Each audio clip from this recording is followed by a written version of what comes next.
Me han traído esta netbook, que es una G3 de conectar igualdad. Tiene algunos problemitas con el tema del sistema. Tiene instalado Windows 8.1 de 64 bits, pero el cliente no le está gustando cómo funciona y me pidió si le podía salvar algunas de las informaciones que tiene en las carpetas y que le instale Windows 7.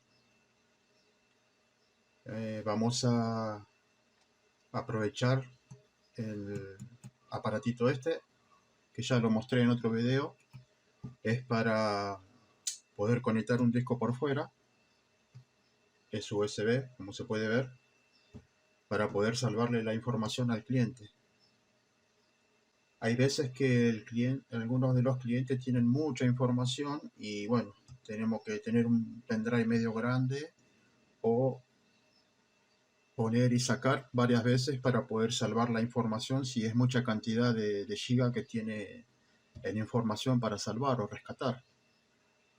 Así que yo voy a utilizar este disco, que es un disco de 500 gigas, para poder salvar algo de lo que tiene acá el cliente y después poder formatear el sistema para instalárselo de vuelta y que lo pruebe a ver si le funciona bien. Acá también voy a mostrar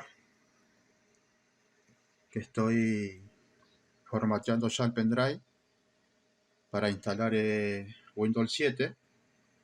Ya casi está terminando. Una vez que termine y pueda ya rescatar la información, voy a instalar el sistema y voy a pasarle la información que rescato también acá en este disco. Bueno, espero que este tutorial les sirva, que les guste. Y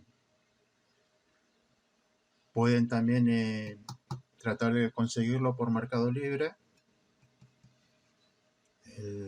Es un adaptador que tiene para ponerles discos de 3,5 y de 2,5, SATA, y también de este otro lado tiene para conectar los antiguos discos que eran IDEs, discos Pide. Es bastante útil y práctico para en estos casos poder utilizarlo.